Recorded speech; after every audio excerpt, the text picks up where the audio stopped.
Hey guys, it's Jessica and I am back with another card video. Today I am going to share my walkthrough or process for making this card. It is a back to school card and I actually made it with the recent challenge from Simon Says Stamps challenge blog. It was a back to school theme.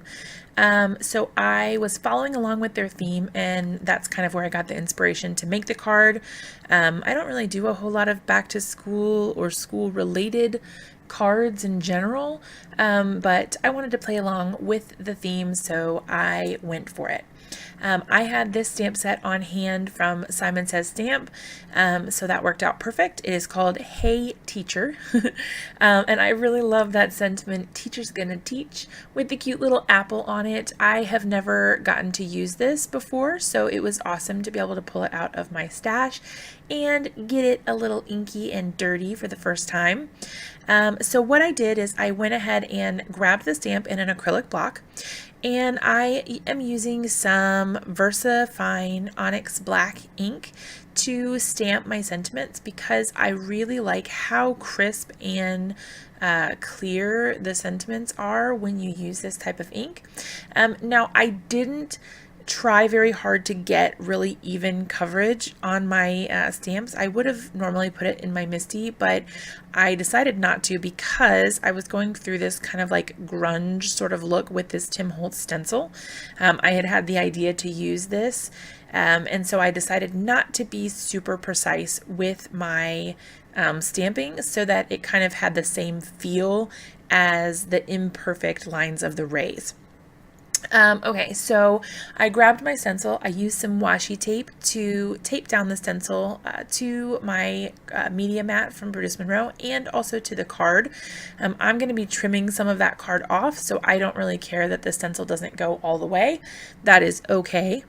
And what I'm doing is using my distress ink with the mini ink blending tool to blend on, or sponge foam, I don't know, I guess blend's just the best word, but I'm putting on some color from my Distress Ink Pad. I'm only using 3 colors for my whole rainbow, so I'm using Barn Door for the red. For the yellow, I am using Mustard Seed, and then for the blue, I use Salty Ocean. So it's really cool that you only need 3 ink pads in order to do this, because obviously there are primary colors, and then when they mix you get those secondary colors, and then you've got the whole rainbow there for the most part. No purple. But I thought that was really cool that you could use so few supplies and still get that awesome rainbow effect. You don't need to have every single color. I don't know, I just thought that was cool. So I wasn't happy with how the color came out the first time around, so I did go back through and blend over with some of the color again in those areas that I wasn't really that happy with, and then that made it look better. I spent a lot of time cleaning my mat and cleaning the stencil, so I did take some of that out because I didn't figure you wanted to watch me clean my stuff forever, but you get the idea. I wiped it down right away, and I think I even spritzed it with some water to help loosen up the ink on there. Okay, now it's time for warp speed crafting. This video was super duper long because I am going to admit I'm a really slow crafter, you guys. I am not very fast. I take my time and I think about things.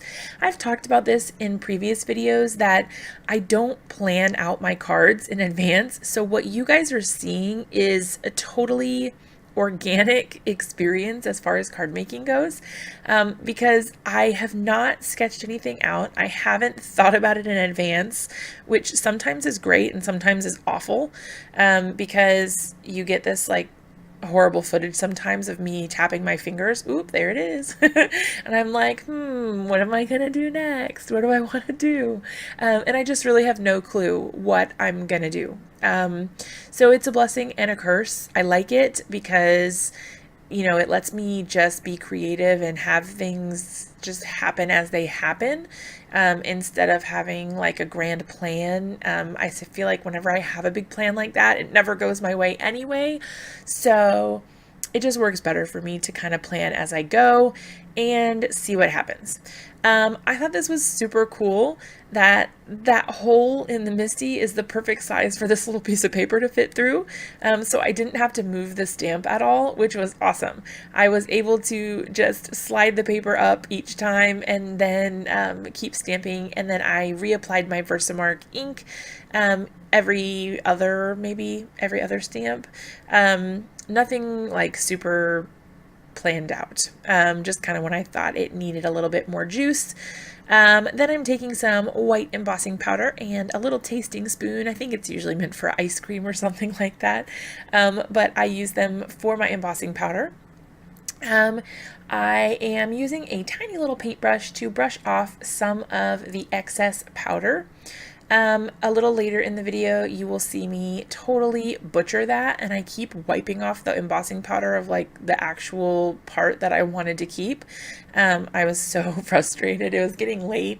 It was a very frustrating experience. But I left it in just so that you guys can see that, you know, everybody makes mistakes and everybody has trying experiences.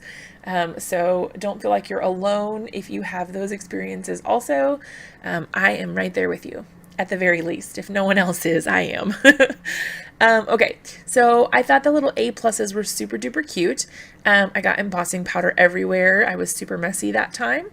And I realized that I was definitely missing some space up at the top and down at the bottom. Like there should have been another like 2 or 3 A pluses. So I will come back to that in just a minute. I did grab the gold washi tape first. It was like a glittery, sparkly kind of finish. I didn't like the way it looked. It was just too much with all of the rainbow and everything. I thought I'd go with something simple, solid colors and all of that. So I got that black and white striped washi tape. And it's actually more of a patterned tape. It's not really a washi. It's not see-through.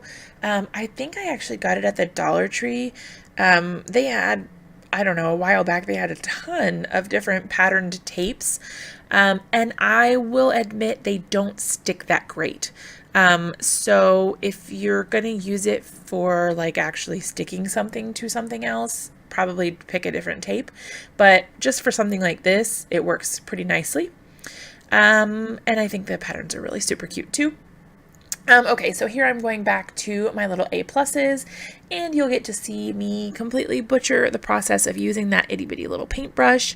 So I kept flicking off the powder when it wasn't supposed to be off, and then I kept putting it back on, and then flicking it off, and then putting it back on, and it was just a vicious cycle, you guys. But eventually I did get it at least mostly okay.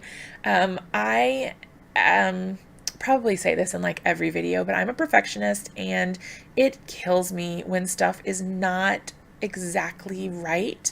So these A pluses are a testament to my willpower to let things go. I'm trying to be better about it. So every chance I get, I like to kind of practice or like, I don't know, get myself to let go a little bit more. Okay, so I thought this card needed something, a little bit of a decoration or something. So I stamped out some calculators. I only use one of them, but now I have a couple extras in case I need them for something else. I kind of like to do that sometimes. If I've already got the stamp set out, I will go ahead and stamp some extras of the particular stamp, and then I keep them in a little container nearby to my desk so that I can grab and go if I need to do some quick crafting. I grabbed some Copic markers. I mostly used neutral grays, so the I think it was N2 and N4 or N4 and I don't know. But for the little screen part, I used warm grays, and I actually I kind of did like a diagonal. I started in the corner and then I worked my way across getting lighter as I went so that it kind of gave that, I don't know, calculators kind of have that uneven color, and I thought that was really cool to apply that. So I've got my little foam circles from Recollections. I put those on the back, popped them on there, And I was pretty much done with this card, but I thought I would add a little bit of bling just to make it a little more exciting. I thought it needed just a touch of sparkle to make it complete, so I got out my multi-medium matte finish and my quick stick jewel picker thingamajig, and I just placed those sequins on so that they were ready to go. That is the card for today. Thanks so much for watching, you guys. As always, if you like the video, be sure to give it a big thumbs up, subscribe to my channel, hit that bell to get notified of when I post new videos.